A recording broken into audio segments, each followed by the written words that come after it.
Hey everyone, Dan here. We are during the trading afternoon on Monday, July 26th. We're going to do a quick update on the SoFi lockup drama. Before we get into it, if you enjoy these videos, please hit the like and subscribe button. It helps a lot. And also keep in mind that these documents have been very confusing for very many folks, myself included. Do your own work in regards to reading the documents, researching, trying to figure out, what you believe is the correct information and why, and make your decisions based on that information and conclusions that you come to. Don't blindly follow anyone's videos, please.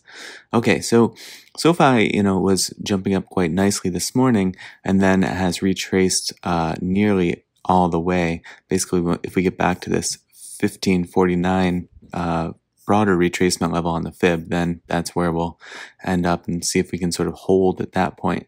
That said, volume is relatively low. I mean, even if we look, the last few days here, if we flip it over to the daily, you see volume coming down quite a bit since the big buy volume that we saw on 721. So take that for what you will, but, if there is lockup expiration that's happening, I'm going to be looking for volume to increase if folks are actually having their shares unlocked and then they are dumping them, of course. Now let's sort of go through the updated info that I have. So I'm getting a ton of forwards and screenshots and stuff sent my way, and they all are basically along these lines. So unless this is some mass propaganda campaign generating fake emails, then we'll take this as sort of like the first data point. Also, keep in mind, I am getting a bunch of messages that are basically saying like these emails are fake. So it's just weird that there's so much of an effort on both sides of this, trying to, say, here's what they said, and then other folks saying, no, that's fake information. I mean, it's insane, the weird battle that's going on and why folks, like what reason they have for trying to persuade people one way or another, I don't know, but it's interesting. And I don't know. To be honest, like I'm so over the lockup drama, I didn't want to be making another video on it, but there's still so much that's happening. I'm really hoping that this can be the last one. Okay, so this email that's being shared, like I said, this tracks very similarly to a bunch of the other ones that folks are sending, so we'll use this as, an example. Shares held by stockholders who, prior to the closing, were former stockholders of Social Finance, Inc., were subject to a lockup restriction under SoFi Technologies bylaws, which expired on June 27th, 2021. So that tracks with the June expiration of 2021, which we have here as 30 days after. If the closing date is May 28th, 30 days after is June 27th. Okay, so that tracks with that for me.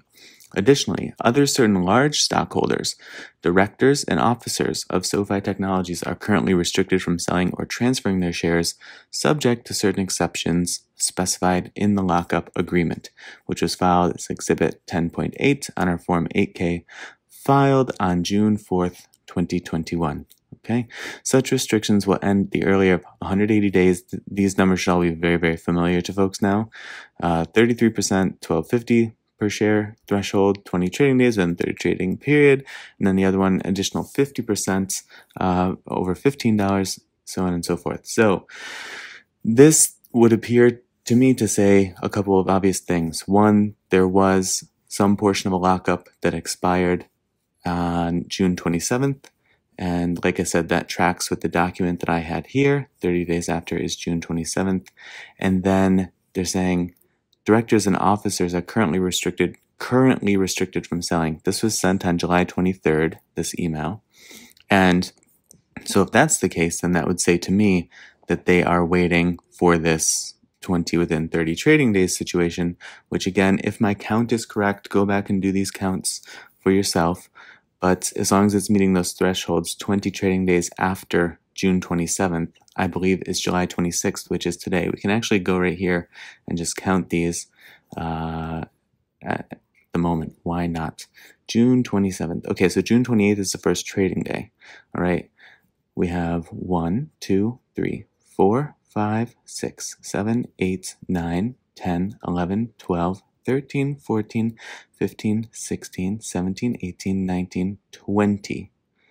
20 trading days would put us at 26th of July. That is today. And why they have a closing price there at the moment, I don't know, but I'm just noticing that now is weird. If we go down this close column, we don't see SoFi closing under $15 any of these days, I don't think, unless I'm missing something. I see 1506 there, very, very close. But then, the price was much, much higher. To me, this looks like this is 20 days within a 30 trading day period, obviously, after the June 27th that's being referenced by SoFi Investor Relations. The 27th, which, like I said, by my count, is 30 days after the close of business of IPOE on May 28th, or the close of the business combination, I guess. There's that information. Now, I thought that I'd throw in just parts of why this is confusing, because I'm not sure if folks have seen the other videos or what. But anyway, there's this Zinga article from June 25th. Lockup set to expire on Monday, June 28th for 5+% shareholders, certain execs. This lockup does not apply to PIPE investors. Now, if we go back here, this says, additionally, other certain large stockholders, which I could then interpret as the 5% that they're referencing in the article, directors and officers are currently restricted from selling. So why this is saying 5+% shareholders, certain execs, and then SoFi is saying, I don't think they're saying certain execs, they're just saying other certain large stockholders, directors, and officers. So that to me seems to be in direct contradiction with each other, unless you read it differently, which you can feel free to comment below if you do. Also here from Yahoo, we have this article that was out considering the case for the lockup expiration of SoFi shares today, 6/28. Now again, it's not that there weren't shares that were being unlocked that day, but the thing that feels at least really disingenuous to me is if there is actually a larger unlock that's then happening, I guess starting today, I don't know, then to just sort of point to this earlier one, which would have then probably been a smaller percentage of shares that got unlocked, that seems really, like I said, just kind of misleading in a strong way. The article here, Zinga, this is referencing Jim Cramer and CNBC, but they're again saying SoFi Technologies shares experienced unusual options, blah, blah, blah. A lockup period for shareholders holding more than 5% of SoFi shares expired in late June. So there you have that. The Motley Fool. This is a recent article. I think this is just from yesterday, July 25th. Today's the 26th. SoFi down here, they're saying merger completed on May 28th. Been trading on June 1st. Completion of the merger stock started the clock ticking on the company's traditional lockup period of 180 days, the period after which insiders and early investors could sell the stock. There were some unusual provisions included in the lockup agreement. This is why we've been asking for clarity, because I'm glad that Motley Fool, for as weird as they can be sometimes, that they acknowledge that this is an unusual situation to put everyone in, to be honest. That would trigger an early end to the lockup period for a large chunk of shares if SoFi stock traded over $12.50. Okay, now this is the stuff that we know, thus triggering an early release of 33% from the lockup period. Now, they're not seeming to put dates on this from what I can tell, unless you read it differently, but they're essentially just kind of regurgitating what we have here. It is nice that they kind of confirm some of these dates, but it would be more helpful in my mind if they said, so the way that this plays out from a calendar and price perspective would be these shares unlocking on July 26th or July 27th or what have you. On CNN Business, somebody had sent me this and said, for the 5% that they're referencing, I don't know who is holding 5% because it doesn't seem to be anyone. I don't know. CNN Business here is the top 10 owners of SoFi Technologies Inc. Maybe these are just the insiders. I'm not sure. But you can see the people's stake here. Obviously, none of those are 5% or more, and no visual representation of the 5% at all for sure. So if we're back to this, which was my original sort of calculation on this document, closing date is May 28th, 30 days after was Sunday, June 27th. Again, I feel pretty good about that because that tracks with this June 27th. Even though they don't reference 30 days here, I'm trying to piece it together. 20 trading days after the above date, meaning June 27th, is July 26th. That's the count that we just did. 30 trading days after August 9th. And like I said, as far as I can tell, today is the 20th trading day, and we have hit closes above 15 for all of the trading days in the window, as far as I can tell.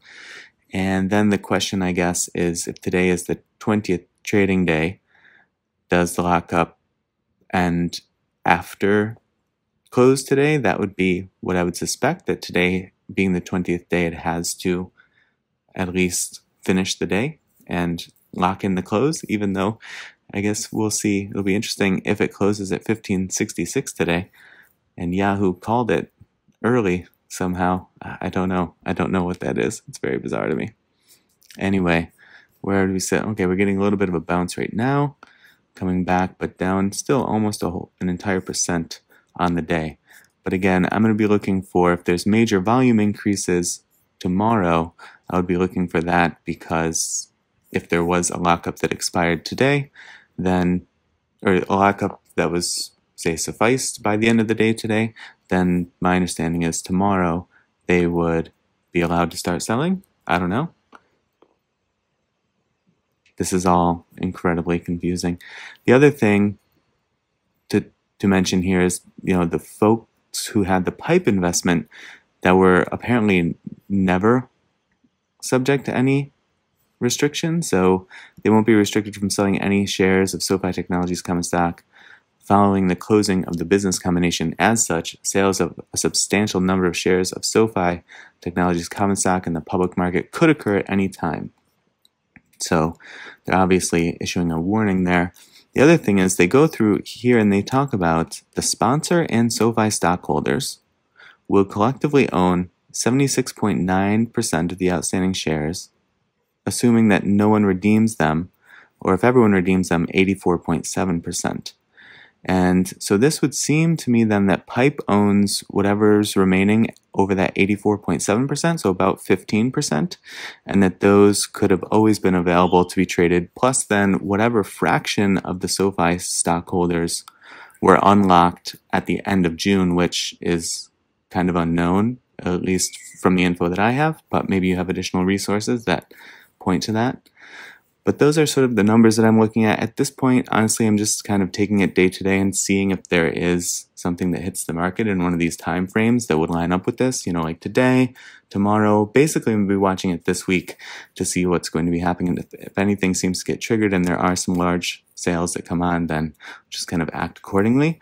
But again, long term, this doesn't change my tone on the business, my outlook for the business and the prospects and the vision that they have, the need to execute on those things in order to actually build a business. All right, well, I'll put out my daily SoFi video later today, and we'll go through the chart and try to mostly stay away from the lockup drama in that video, but I appreciate you watching, and I will see you in the next video.